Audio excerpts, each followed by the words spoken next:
What's up, YouTube? YYC Copites, Andrew here as usual. All right, so we're going to talk a little bit about some of the news going around. Obviously, the Anfield Road end expansion. There's the Timo Werner and the Jadon Sancho rumors. So we're going to touch on all three of those kind of in depth a little bit here. Obviously, there's no football last weekend for Liverpool. Everybody was away on their winter break. Much needed break for the boys. Come back off it. Everybody's refreshed. Everybody's feeling good. And now we can make that push for try to go for that treble. Hopefully, maybe treble with the unbeatable, invincibles, or what are we gonna call it? I saw this thing for the Incredibles. So if we get the treble and if we go unbeaten in the Premier League and get that golden Premier League trophy, maybe the Incredibles is the best name for it. So, obviously we as fans are the Unbearables, which I wear proudly.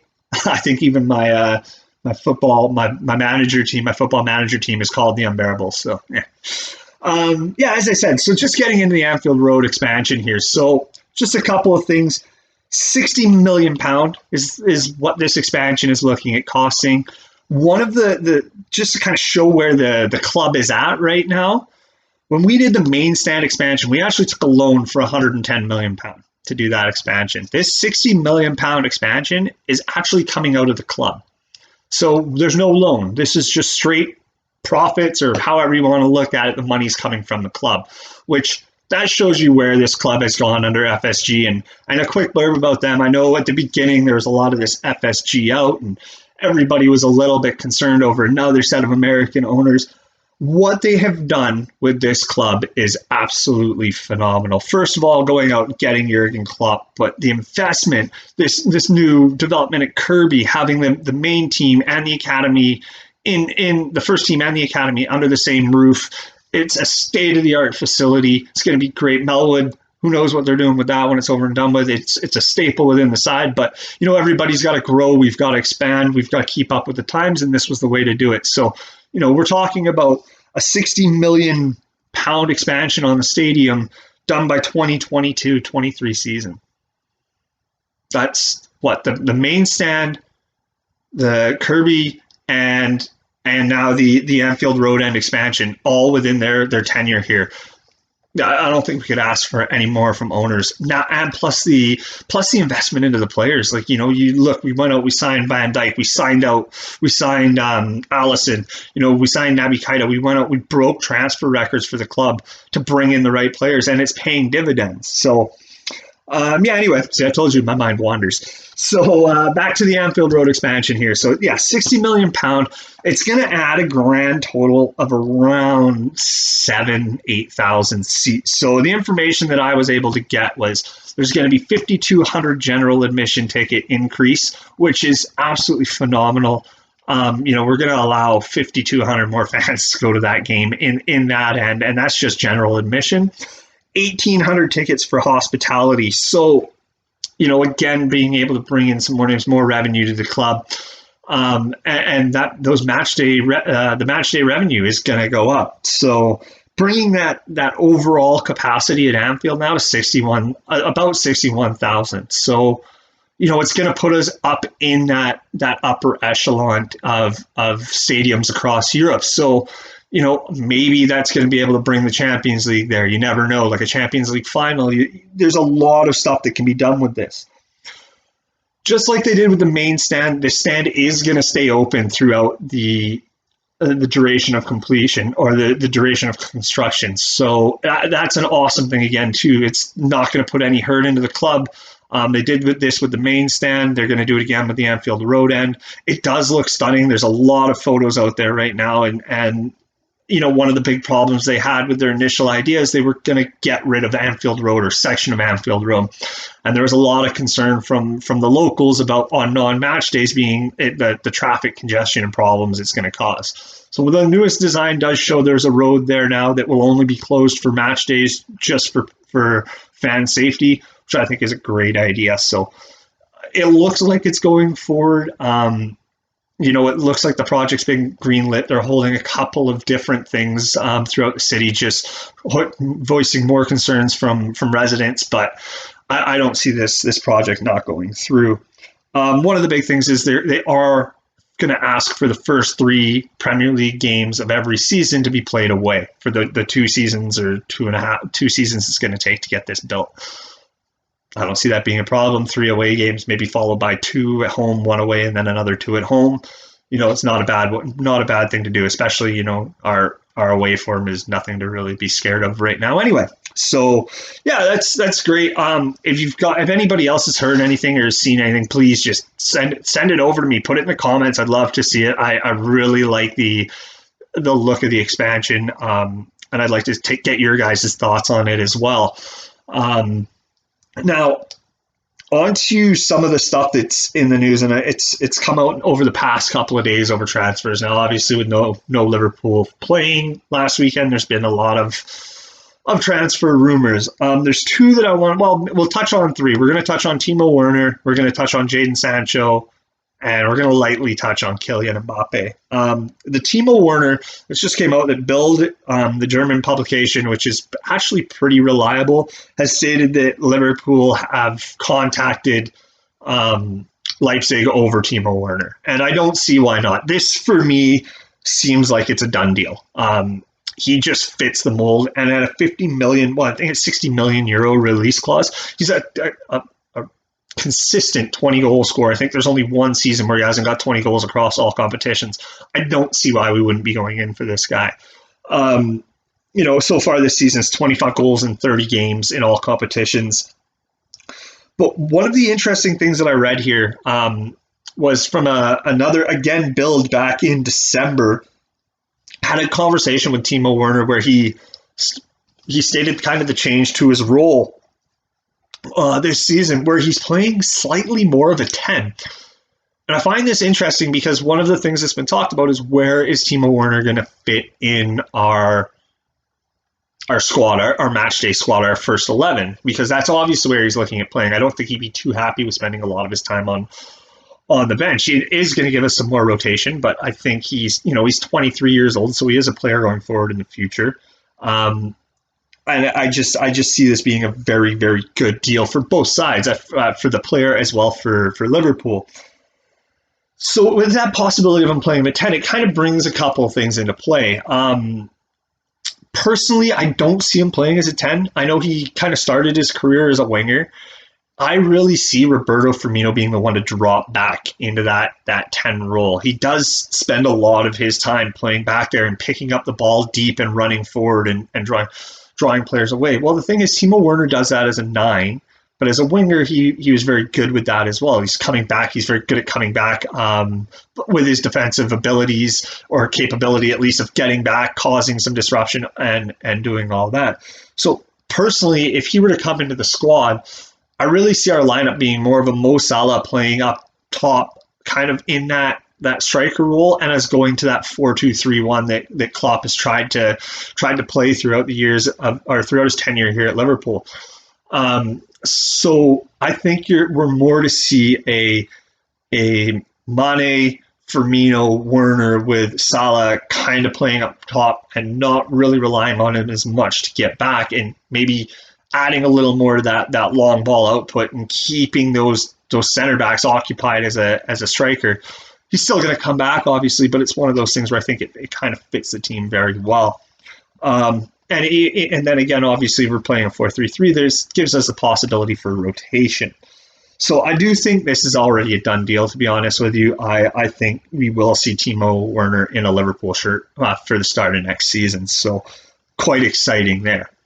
Now, the big one I want to touch on, and we're going to spend a little bit more time on this, is Jadon Sancho. Now, there's a lot of stuff out there. Jadon Sancho joins. The fees are too much. I kind of did a little bit of math, and I'm not going to get into the numbers because it was just technical and insane. So it's basically kit sales and all this. So, but one of the things that I was able to come up with is Jadon Sancho.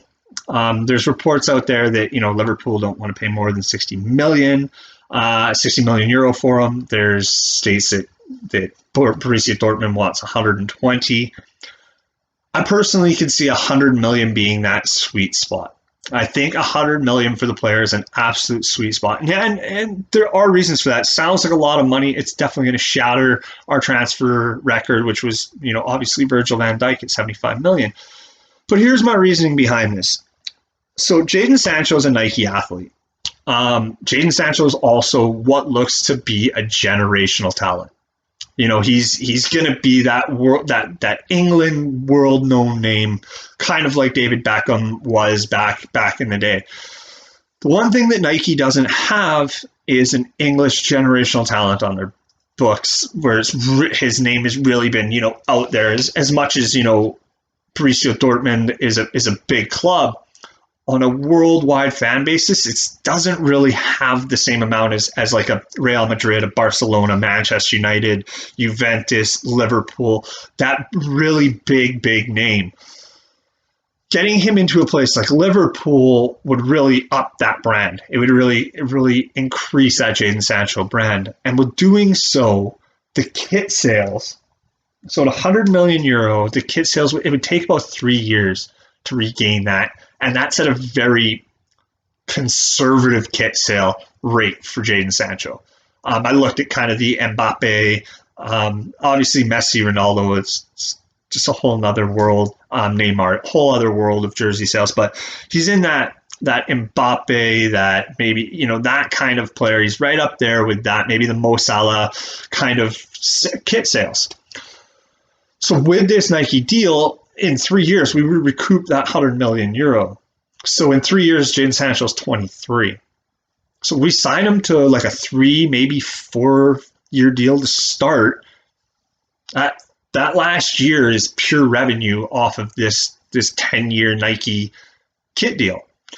The other side of it is now, because he is this generational talent, putting him with someone like Jurgen Klopp, where Jurgen Klopp gets the best out of the young players. I think there are very few managers in world football where they can bring in a young player who has this potential and within a year or two turn him into a world talent. Look at, the likes of Andy Robertson. You look at Trent Alexander-Arnold. You look at Joe Gomez as becoming a world-class defender. You kind of see a little bit of Curtis Jones and his potential.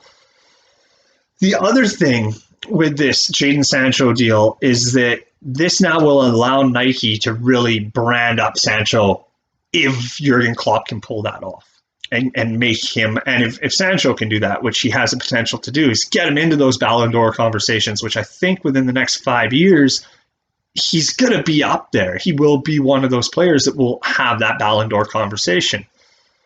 So 5 years, he's 20 years old. I don't see him starting every game for Liverpool, but I do see him getting pretty good game time. Maybe in a midfield, maybe in that attacking 3 with like the Werner, maybe him and Werner getting a little bit of a switch out, maybe, getting Firmino a break, getting Salah a break, something like that. He is going to slot in and giving us that ability to rotate more of that top 3, because the drop off right now is so massive from our front 3. And as much as Origi and Shaqiri did an amazing job in the Barcelona game, they just don't, it's not the same. You don't have that same threat up front.